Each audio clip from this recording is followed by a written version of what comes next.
The American market is the biggest one on earth, and there's a lot of disposable income and Oh yeah. people willing to invest or have the opportunity to spend money. You can have a lot of experience in things coming, but you're not an expert in everything. It's kind of like you try to treat yourself as a jack of all trades, master of none. But It's again, you do need help in a lot of things. So if someone else out there is looking to invest their hard earned money, I do always look for a professional. Visa Franchises has been really good for us and really helped us. You have Patrick Findaro here, founding partner at Visa Franchise. We have a special guest, our former client, Tarek Gabrielink. Tarek moved not so long ago from Honduras to Charleston, South Carolina, one of my favorite cities in the United States. Tarek, thanks so much for joining today. Thank you for having me. It's a pleasure, and hi for everybody. And I'm here to kind of give you kind of my side of the story with everything that's happened. So why move to the U.S.? I'm sure you had a nice life in Honduras, your family there. Why start this chapter in the U.S.? Coming from a family that has always had businesses, has always managed franchises, has always involved every one of the of our family members in trying to open and manage a business. The United States of America, one of the treaty partners of Honduras, of my country, has always been open for business. So there is a lot of investment coming in and out, a lot of exporting and importing. So the United States has always been a clear partner for people from Honduras, like it's Mexico, for example, like Spain. So United States is one of those big options, especially how popular business is in the U.S. How easier it is to open a business, the amount of disposable income that people have comparable to Latin America. So for us was a financial opportunity to try to get new waters there. One of my sisters went to live to the U.S. She's a U.S. citizen now, and she's been there for years. She's been in a lot of states. So when we always went to visit, especially how my dad has always been an entrepreneur, a business owner, a fighter. So we saw a lot of opportunities when we were there, and we were like, we may sometime take the opportunity to invest here with Honduran money, and that's what we did. I mean, a lot of Hondurans I know go to New Orleans and Louisiana or Florida, especially South Florida. Why Charleston? I mean, I love Charleston. It's an amazing city, great culture, history. But why strike out in Charleston? So Charleston is very interesting for me, and I'll talk a little bit of our background and exactly what we were looking for. We were thinking about cities like, for example, like Tampa, like New Orleans, for example, like New York, or even Connecticut when my sister was living at that time. But we were looking into a up and coming economic and financial opportunity, especially in a sense, not only for, let's say it's a going to be a good place to live. That wasn't like, in our priorities. Our priority was something that will benefit our family financially, and it will be a great route for a business. And my sister was moving from Connecticut to South Carolina, not to Charleston directly, but very close to Charleston, Somerville, which is, a small town, suburb type of place. So we travel a lot. We do a lot of touristy activities with our family. So one of those was Charleston and Savannah. So Savannah was a little bit, similar, but not as economically driven as Charleston.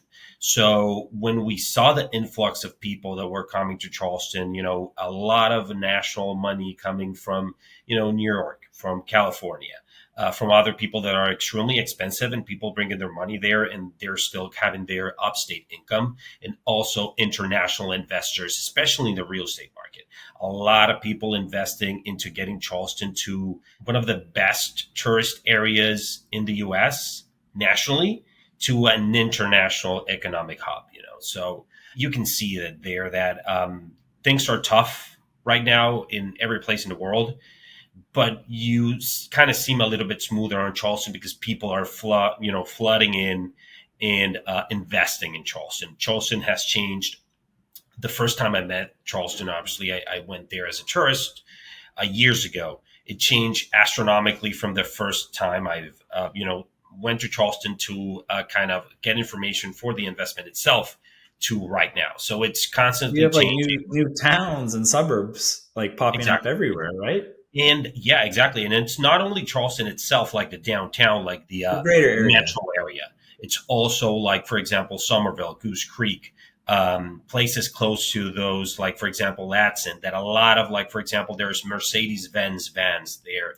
There's BMW. People come from BMW coming from Greenville, South Carolina, which Oh is yeah. another great economic hub, down to the Charleston area, to the obviously Boeing, with the planes and everything. So a lot of factories are being built, and a lot of communities are being set in. So that's one of the primary focuses we had. This is a upcoming booming economic place. So we want to be a part of it. We want to invest in that. So for you, the the demographics and everything have to make sense. Where there was a solid base right now, but going 5, 10 years in the future, it looks like it's going to get better and better. What about like industries? What attracted you to property management, and what other industries did you look at? So exactly that, exactly that. The amount of people coming in, the amount of houses being built, the amount of people flooding in from upstate, putting their money there. I think property management and real estate was the way to go. Especially, it is a very difficult market to get in. But at the end of the day, if we go to a place like, for example, like Florida, let's say Tampa, it is a built huge city. It's a metropolis. So at the end of the day, we're going to be competing with a lot of other people out there that are already established. And we go to Charleston, which is, very difficult market to get in, but with the influx of new businesses and new units everywhere, from apartment complexes to single family homes, multifamily, or everything in between, you're going to have that opportunity that people are going to say, hey, there's a lot of demand for this type of business.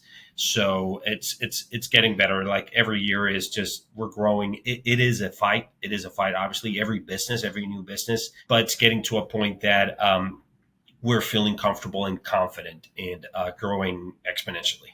What about your background, including language ability, the family of businesses, has really helped you get this business off the ground in the U.S.? I think the most important part, it's not, but well, I'm a civil engineer by profession, but wasn't that really helped me a lot. It was more in a sense of things that my dad had teach me, and my dad had, done real estate in Honduras for, decades.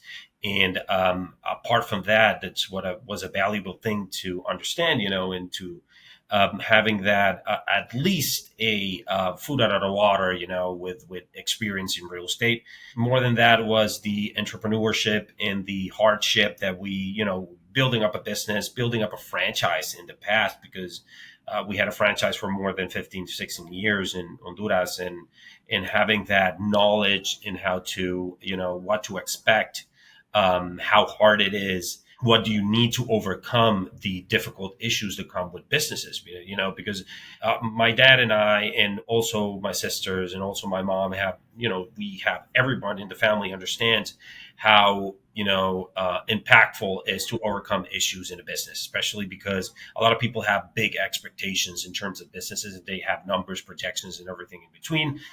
But having that, living through stages of my dad building businesses to businesses, and me being involved, and me working for those businesses, and me trying to resolve issues in those businesses, especially operations. I like to identify myself as an operations specialist, and I've been very good at it. And that's what really, thought, or teach me how to overcome issues, and grow a business. Remind me, how did you come across Visa franchise, and then how did you decide that the E-2 visa was the mechanism you would leverage to have the authorization to live in the U.S. and start your property management franchise? So the first thing is that identifying where we wanted to invest. Obviously, we had that money there, looking for something to do with it. Second, we went to the U.S. Embassy in Tegucigalpa, Honduras. Has always, do a lot of work with the community here to, to bring people, for example, the opportunity to learn English, the opportunity to build their businesses in Honduras, but also the opportunity that the United States, as partners and treaty partners, what we can do with each other. And we attended a meeting with a bunch of other, companies that provided, leverage that teach you the way to kind of invest in the U.S. and having that opportunity also. If I'm not mistaken, this was in the Centro Cultural San Pedrano, and I think we saw a lot of like financial companies like Bixplan and That's others right. out there that referred us whenever we looked at the numbers, we looked at the opportunity, we look at the obviously the legal requirements from the U.S. Embassy and everything that needs to be done legally. And then we said, hey, this is looking at something that we can put this money on. And then whenever that came into a package, we were looking to referrals to look into businesses and franchises that could help us invest that money wisely. And then is where this businesses coming from that experience that we had, the name Business Franchises came in and really helped us navigate in a lot of like untamed waters. Because again, you can have a lot of experience in things coming, but you're not an expert in everything. It's kind of like you try to treat yourself as a jack of all trades, master of none. But It's again, you do need help in a lot of things. So if someone else out there is looking to invest their hard earned money, I do always look for a professional. Visa Franchises has been really good for us in a term of giving, like bite-sized information that obviously you have to look in a lot of other details, but, giving us that bite-sized information to kind of like look into the box of our opportunities to then go into the details and how to establish a franchise or a business. So, that's where Visa Franchises and their name had pop up to our attention. Yeah, and I think part of what you said. I mean, we gave you the tools and we helped you, but it's kind of trust but verify, where you're not going to just solely rely on what we say, but you're going Exactly. to verify that with the franchisor. You're going to talk to franchisees. Do you remember any of those conversations with the franchisor or franchisees that kind of moved the needle to go forward with all county property management instead of some of the other franchises we presented? Yeah, especially since we were looking into a company as or a property management real estate, like I was planning in my other answers. Old County popped in with other franchise out there that obviously was a similar opportunity, a similar composition, a similar framework. But whenever we met the people from Old County, I don't have enough amazing things to say, and I hope they look at this video because we have a very good relationship with the franchise owners, Sandy and Scott, and also the VP, Patrick, and same name Patrick, and all the people, Han, and every people out there. And I want to say their names because they're being fantastic to us, understanding that that's not only like an investment. I know business is business and it's a hard thing. It's you do it or you're not, you make it or you don't make it. But they have been very supportive, very seeing that there is a livelihood of a family coming from a business. Either way, even if it's an investment, a second, third, or whatever type of investment, they are being wonderful. That's what make us really said, the numbers did said something. We kind of like have that expectation. Like I said, we have worked with franchises in the past. If everything goes perfect, the numbers are just gonna click immediately. But when things get rough, you do need a good support system. And as a franchise, as a business, they have a very good one at that. Yeah, and they've been through a lot of cycles. So whether it's interest rates going way up, or people not moving, there's I'm sure in your relatively short tenure, you've seen a lot. And one thing I like that maybe resonated with you with All County is they're not growing like so aggressively. They're letting in single digit franchisees, and I think they really make sure that they're onboarded well.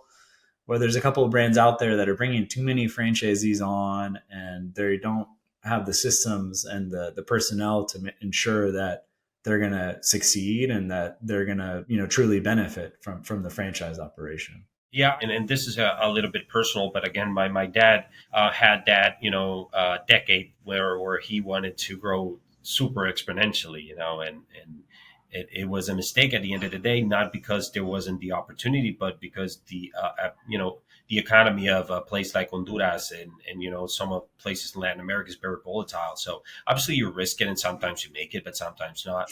I really, it's just the way it is, and it resonates a lot. But also, you have to be careful. You want to have that ambition, but also understanding that just sometimes it's not. You do have to be careful and take baby steps towards a bigger goal. So I do really like their approach to franchisees. Like I said, especially coming from a family that has had franchises in the past with a lot of time. I know we see businesses that have survived for 20, 30, 40 years, but there's not a lot of them if you take like the big picture of them. So It's we good. I have. don't know the study. It must be like zero point 0.1 or 1%. Yeah, it's it's 20, it's 20 it's plus it's a years, a small long part of time. people. It's the same amount. It's kind of like a same amount of people that really have a business for more than 3 or 4 years.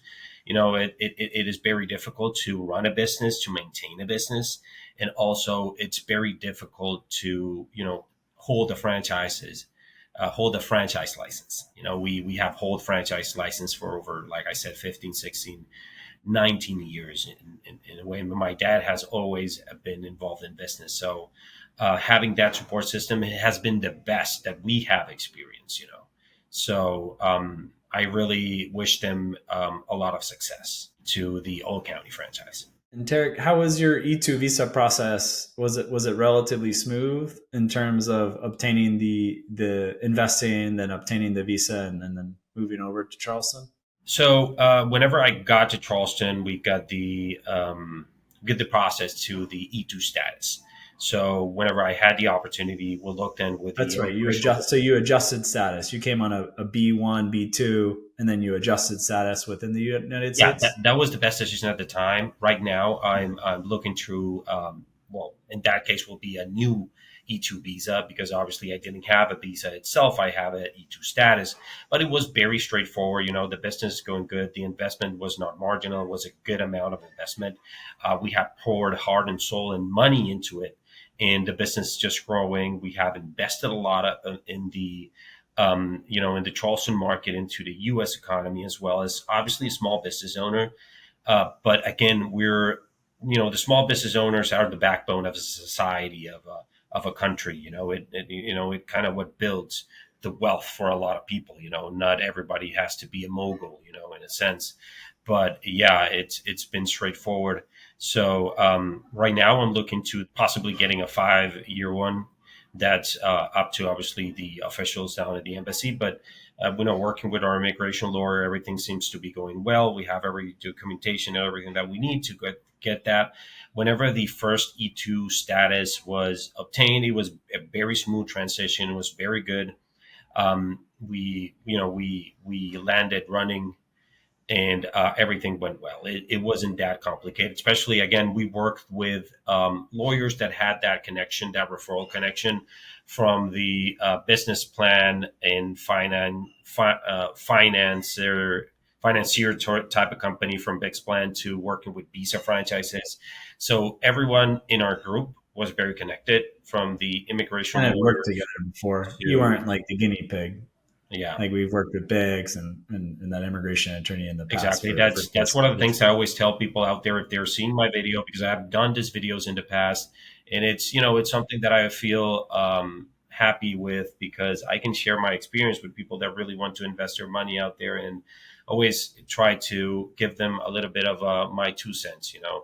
It's good to have a very experienced group, and people that are looking to, like you said, not just growing, getting clients out of a crazy amount. I think you guys are looking for a benefit to your clients as well. You care for them. So that's one of the things that I always tell people in these videos, because I did one with Big's Plan as well, to kind of like, look into your options, make that connection with people that have the expertise and are looking for, bettering your financial opportunities. Anything you would have done differently, or any advice that you haven't mentioned so far to someone seeking to move to the US, leveraging the franchise as their path with the E2? I think people have to be very careful in what they want to do at the end of the day. I think people have to understand that an E2 visa is a non immigrant visa. So there's a lengthy process, or not too many paths to getting a permanent residence. So I think, first of all, and this is very personal to me in a sense of my type of thinking, this is an investment, first and foremost. So you Yeah. have to think about it as an opportunity to work and grow a very important economic opportunity for you, and again, your family. There's a lot of people that have kids, have their family, and they have their livelihood. So it's going to be hard, but you have to have that determination that you're making a good decision. So punching your numbers, calculate things, looking at that thing, and personally, it's more of going to a bigger market for me, a financial opportunity at that. A lot of people do think they're going into an immigration pathway, but I don't see it as that. I see it as a financial and economic opportunity between two countries, Doesn't that work let us out. get that I opportunity. mean, we've been doing this 10 years now. It doesn't work out as well if the primary motivation is the E2. Exactly. It You know, doesn't they have to. can run into a lot of problems, and I don't like those clients. I want someone that's gonna roll up their sleeves and work really hard. Yeah, it has to be Whether for a it's financial gain. Exactly. It has to yes, be because you want to do things into a bigger market. It's a treaty between two countries, and at the end of the day, if you have the opportunity and the chance to reside in the U.S. permanently, that's awesome. But either way, I'm thinking more of a business owner. This is a financial opportunity. If you get the E-2 visa, awesome. That's the way to go. I think it's a great visa in a sense of opening a market that you don't have in your country.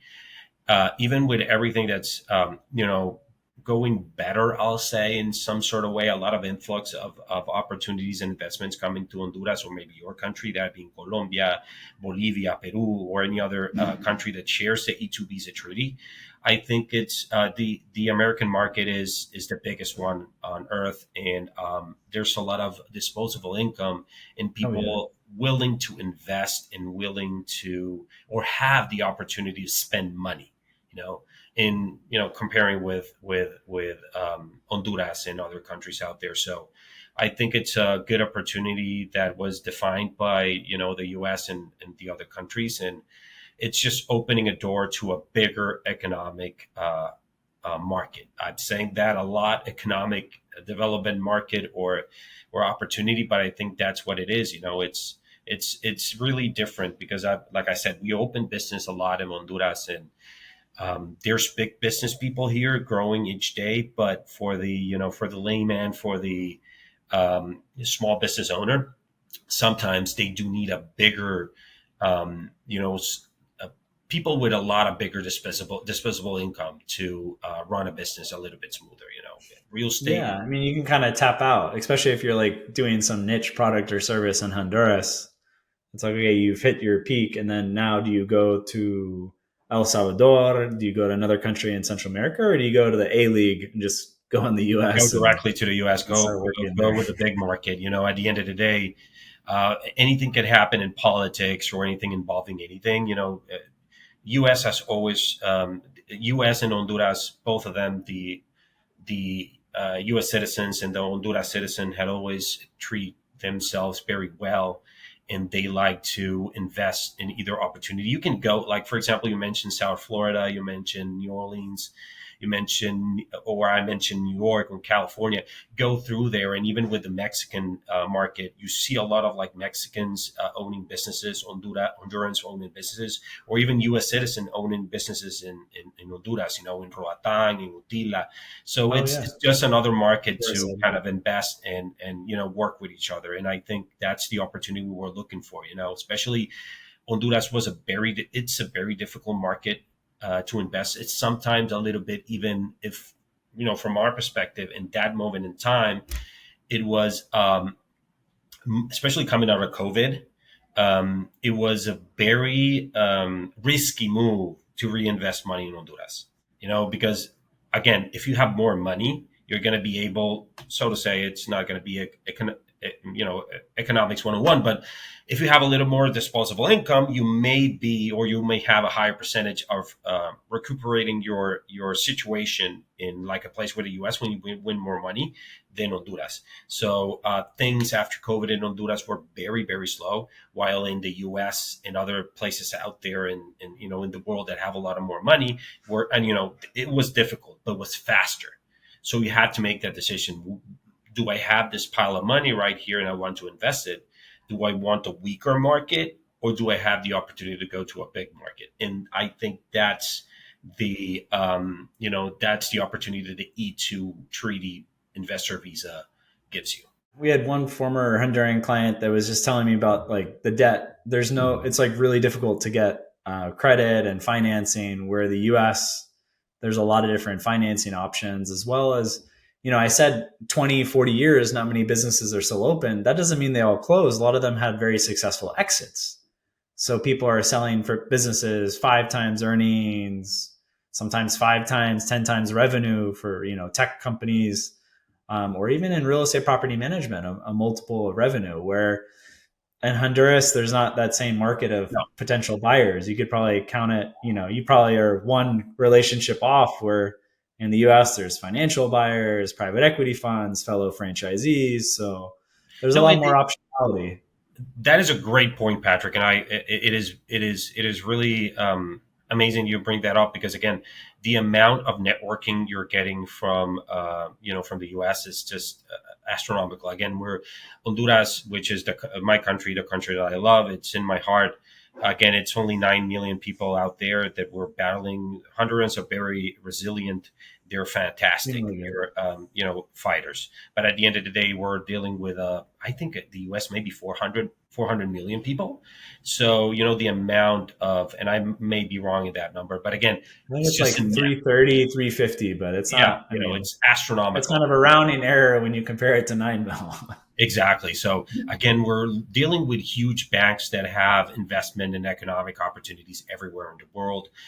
You have, even if you want to delve into crypto, for example, like Bitcoin and things like that, you have different markets out there to offer that are not available in Honduras. Also, the financial differences in terms of opportunity. Now, obviously, we have connections with Honduran banks and United States banks like Wells Fargo, Chase Bank, Bank of America, and things like that. But at the end of the day, we're dealing with, higher interest rates in Honduras, just because obviously we don't have that demand.